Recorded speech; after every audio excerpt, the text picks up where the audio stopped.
Meski sebagian sekolah di Kecamatan Talang Kelapa, Kabupaten Banyuasin memberlakukan pembelajaran jarak jauh, namun sekolah tetap mendatangkan siswa di hari pertama sekolah. Agar siswa dapat mengikuti program masa pengenalan lingkungan sekolah, yang selanjutnya melakukan pembelajaran jarak jauh sesuai instruksi gugus tugas kabupaten. Siswa wajib datang agar guru dan siswa mengenal satu sama lain secara fisik, kemudian siswa juga mengetahui lokasi sekolah mereka. Seperti yang dilakukan SMP Negeri 1 Talang Kelapa, Kabupaten Banyuasin. Meski dilarang melakukan pembelajaran tatap muka, namun untuk MPLS sebanyak 360 siswa diminta datang dengan menerapkan prokes ketat. Didatangkan ke sekolah hanya untuk konfirmasi antara pihak sekolah dengan pihak anak dan orang tua dengan tujuan untuk memperoleh data untuk kelancaran proses pembelajaran secara daring. Jadi hari ini mereka hanya untuk mengenal lingkungan sekolah, mengenal guru, dan membentuk grup belajar untuk pelaksanaan pembelajaran daring. Selanjutnya mereka ini daring terus, Bu ya? Ya, pembelajaran mereka cuma 1 hari ini datang, untuk selanjutnya pembelajaran dilaksanakan daring. Kenapa kita daring?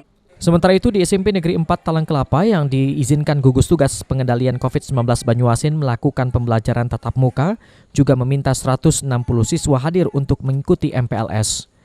Dengan menerapkan sistem ganjil genap bagi setiap kelas untuk mengikuti pembelajaran tatap muka di sekolah dan ada izin orang tua dan penerapan protokol kesehatan 5M.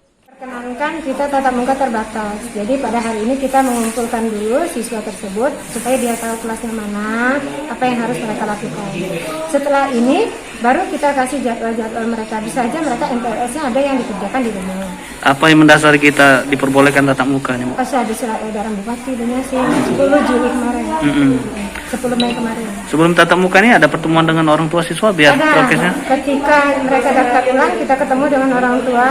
Jadi kita kumpulkan dalam kelas, kita kasih tahu bahwa mereka akan tatap muka terbatas selagi belum ada edaran baru. Dan memang belum ada edaran yang terbaru.